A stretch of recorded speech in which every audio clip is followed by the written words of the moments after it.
അമ്പലപ്പുഴ പാൽപ്പായസത്തിന്റെ ഐതിഹ്യം നിങ്ങൾക്കറിയാമോ? ടിപ്പുവിന്റെ പടയോട്ടക്കാലത്ത് ഗുരുവായൂരപ്പന് അഭയം കൊടുത്ത സ്ഥലമാണ് അമ്പലപ്പുഴ.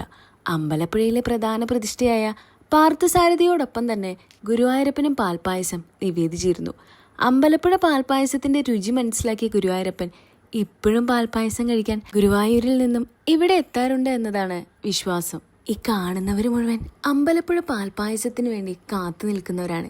ഇന്നേ വരെ എനിക്ക് രുചിക്കാൻ പറ്റാതെ പോയിട്ടുള്ള ഒരു വിസ്മയമാണ് ഈ പാൽപ്പായസം. 4 നുറുക്കിയ അരിയും പഞ്ചസാരയും പാലും അമ്പലപ്പുഴ ക്ഷേത്രത്തിലെ രഹസ്യ കിണറായ മണിക്കിണറിലെ വെള്ളവും തിടപ്പള്ളിക്ക് സമീപത്തുള്ള കിണറ്റിലെ വെള്ളവും സമാസമം ചേർത്താണ് അമ്പലപ്പുഴയിലെ പാൽപ്പായസം ഉണ്ടാക്കുന്നത്. പുലർച്ചെ 3 മണിക്ക് പാൽപ്പായസം ഉണ്ടാക്കാൻ ആരംഭിക്കും.